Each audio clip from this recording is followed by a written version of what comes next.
तो दोस्तों काफ़ी हफ्ता हो चुका है मैं कुछ बिल्ड गाइड्स बना रहा हूँ पीसी बिल्ड गाइड्स। और सारे बिल्ड्स के जब टाइम होता है मैं आपको बताता हूँ कि उस बिल्ड का मेन मकसद क्या है। तो मैंने 50,000 का एक बनाया है जो गेमिंग बिल्ड था, 80,000 का बनाया है जो गेमिंग बिल्ड था। कुछ दिन पहले मैंने 1.5 लाख का एक बनाया था, वो गेमिंग प्लस प्रोडक्टिविटी कॉम्बाइंड एक बिल्ड था और मैंने कहा था कि दोनों जगह पर ये बहुत अच्छे से काम करेगा। आज जो बिल्ड है वो है 50,000 का बिल्ड और ये बिल्ड बेसिकली प्रोडक्टिविटी के लिए है। यानी कि वीडियो एडिटर्स, फोटो एडिटर्स या फिर कंटेंट क्रिएटर्स जो भी हैं, अगर वो थोड़ा बहुत काम करना चाहते हैं तो उनके लिए ये जो बिल्ड है वो बेटर रहेगा। ये जो बिल्ड है एक्चुअली इसका मेन मकसद है content creation and stuffs like that.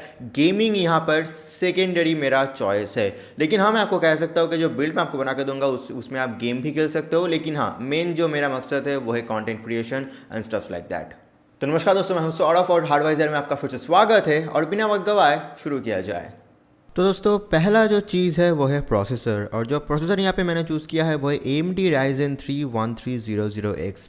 अब बहुत लोग कहेंगे कि काफ़ी पुराना प्रोसेसर है, Ryzen 2 आ गया है, लेकिन देखिए दोस्तों 50,000 के नीचे मुझे जो चूज़ करना होगा अगर उसको देखा जाए तो मुझे और मेरे पास और कोई ऑप्शन भी नहीं है। क्यों मैंने चूज़ किया है? पहले तो यहाँ पे ओवरक्लॉकिंग का एक हम लोगों को बेनिफिट मिलता है। 4 कोर है, 10 मेगाबाइट का कैश मेमोरी है, 3.7 गीगाहर्ट्ज़ तक यहाँ पर अप टू क्लॉक स्पीड है, बस नॉर्मली टर्बो मोड में। और आप अगर चाहो तो ओवरक्लॉक कर सकते हो। मैंने देखा है बहुत लोगों ने 4 गीगाहर्ट्ज़ तक इसको उन लोगों ने वो लोग लेकर गए हैं, तो 10% का वहाँ पर मोरलेस इंक्रीज हम लोगों को देखने को मिलता है।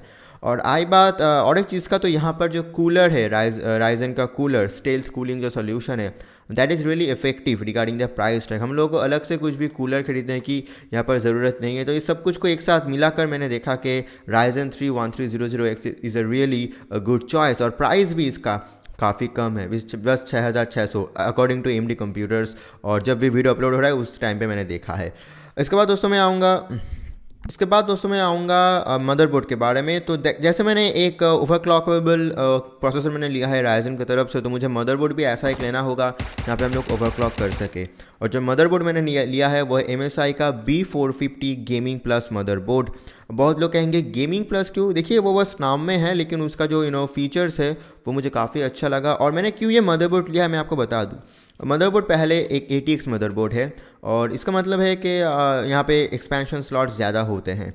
और एक बात, अगर फ्यूचर में आपको लग रहा है कि आपका जो भी AMD का Ryzen 3 है 1300X, ये शायद आपके काम के लिए इनफ नहीं है, और आपका बाकी जो चीज़ है वो सब कुछ ठीक ठाक है, जो भी कंपोनेंट्स मैं आपको बताऊंगा, तो अगर आप Ryzen 5 का सेकंड जनरेशन में जाना चाहते हो या फिर Ryzen 7 भी लेना चाहते हो 2700X या फिर ऐसा कुछ फ्यूचर में, तो ये जो प्रोसेसर है, ये जो मदरबोर्ड है, ये मदरबोर्ड उसको भी सपोर्ट करेगा। और ये मदरबोर्ड में आप कुछ भी Ryzen प्रोसेसर को लेकर जिनमें ओवरक्लॉकिंग सपोर्टेड है, वो ये मदरबोर्ड के थ्रू आप ओवरक्लॉक कर सकते हो। तो फ्यूचर प्रूफ है ये मदरबोर्ड। अगर आप किसी भी दिन आपका प्रोसेसर चेंज करना चाहते हो तो बस प्रोसेसर चेंज कीजिए और आपको बाकी जो भी काम है ओवरक्लॉकिंग एंड एसेट्रा सब कुछ ये बहुत ईजिली हैंडल कर पाएगा। दोस्तों आते हैं रैम के बारे में। तो रैम मैंने चूज़ किया है वो है कोरशेयर का रैम वेंजन सीरीज़ का 8 GB के 2 स्टिक मैंने लिए हैं 2400 मेगाहर्ट्ज़ का।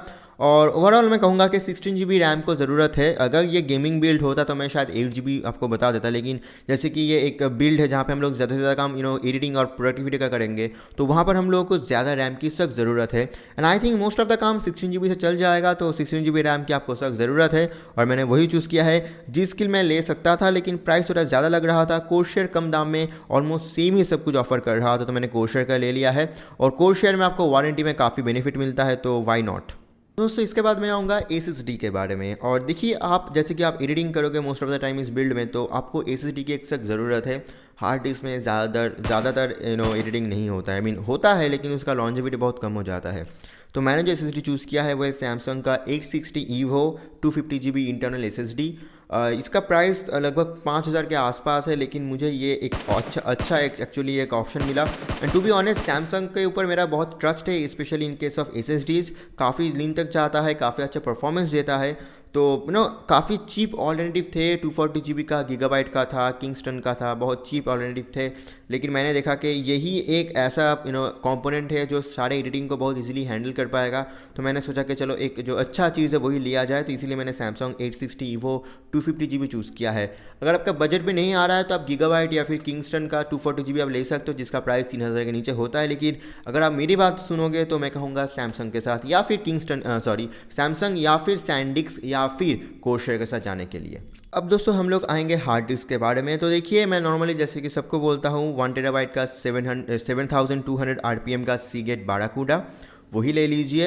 अगर आप चाहते हो वेस्टर्न डिजिटल ब्लू या फिर ग्रीन, आप उसके साथ भी जा सकते हो, लेकिन मेरा पर्सनल चॉइस सीगेट बाराकूडा है क्योंकि 7200 RPM है यहाँ पर। लेकिन आपका यहाँ पर कम्प्लीटली लिबर्टी है, और अगर आपको लगता है कि आप ज़्यादा से ज़्यादा फाइल स्टोर करोगे, आपको 2 TB की ज़रूरत है, तो आप उसके साथ भी जा सकते हो। लेकिन मुझे लग रहा है कि स्टार्टिंग के लिए आपको 1 TB से ज़्यादा हार्ड डिस्क की ज़रूरत नहीं है, और मैंने यहाँ पर सीगेट बाराकूडा 1 TB चूज़ किया है। अब आते हैं दोस्तों ग्राफिक्स कार्ड के बारे में। तो जो ग्राफिक्स कार्ड मैंने यहाँ पर चूज़ किया है, इसके अलावा कोई ऑप्शन भी नहीं था मेरे पास, वो है NVIDIA 1050 Ti। मैं खुद NVIDIA 1050 Ti यूज़ करता हूँ मेरे लैपटॉप में, और मेरा जो एक्सपीरियंस है वो काफ़ी अच्छा है रेंडरिंग के टाइम पे। अगर आपका जो सॉफ्टवेयर है या फिर जो आपका एडिटिंग सॉफ्टवेयर है, अगर वो GPU एक्सीलरेशन को सपोर्ट करता है तो 1050 Ti will do an amazing job. और मैंने यहाँ पर Zotac का यूज़ एक्चुअली लिया है। मैंने क्यों Zotac लिया मैं आपको बता दूँ। Zotac का वारंटी टाइम बहुत ज़्यादा होता है, लगभग 5 ईयर्स का अगर आप रजिस्टर करोगे तो, and that is a pretty important thing, क्योंकि बहुत लोगों के लिए warranty is a important thing. यहाँ पर Asus का भी था, लेकिन मैंने सोचा कि Zotac ज़्यादा वारंटी ऑफर कर रहा है, और Zotac का 1050 Ti जो मैंने यहाँ पर चूज़ किया है OC एडिशन है, ये काफ़ी अच्छा है, इसका परफॉर्मेंस भी काफ़ी अच्छा मैंने देखा है रियल लाइफ में, तो मैंने इसको ही चूज़ किया। अगर आप चाहते हो Asus के साथ जाने के लिए, आपका ब्रांड प्रेफरेंस है तो Asus MSI आप कुछ भी ले सकते हो, लेकिन मेरा पर्सनल चॉइस होगा Zotac, क्योंकि इसका जो ओवरऑल परफॉर्मेंस है वो काफ़ी अच्छा है, और जो वारंटी है जो बहुत लोगों के लिए इंपॉर्टेंट होता है वो यहाँ पर बाकी सभी कंपनी से आपको ज़्यादा मिलेगा। अब दोस्तों आते हैं SMPS के बारे में। तो SMPS जो है वो है कोर्सर का VS550। इस बजट में इसके अलावा और अच्छा कुछ भी मेरे हाथ में नहीं था, तो courser VS550 is my choice.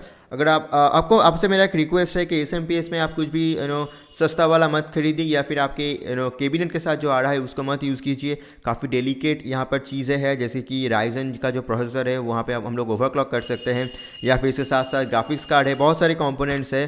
तो उसके लिए हम लोगों को एटलीस्ट एक स्टैंडर्ड हम लोगों को SMPS की ज़रूरत है, और कोर्सर VS550 उसको हैंडल कर पाएगा अकॉर्डिंग टू माय ओपिनियन। तो यहाँ पर चीप्ड आउट मत कीजिए, कोर्सर VS550 के साथ जाइए। ये है this is a best SMPS regarding the price tag. इसके बाद दोस्तों मैं आऊँगा कैबिनेट को लेकर, और जो कैबिनेट मैंने बाकी बिल्ड्स में यूज़ किया है 50,000 के अंदर, वही मैं यहाँ पर यूज़ कर रहा हूँ NX100 एंटेक की तरफ से, और काफ़ी स्टाइलिश है एज़ पर द प्राइस।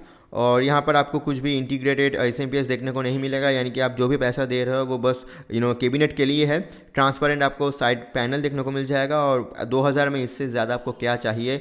और इस बजट में आई थिंक ये काफ़ी अच्छा लगेगा। 2-4 8GB फ़ैन लगा दीजिए, तो ट्रांसपेरेंट साइड पैनल से मे भी आपको और भी देखने को अच्छा लगेगा आपका जो भी सिस्टम है।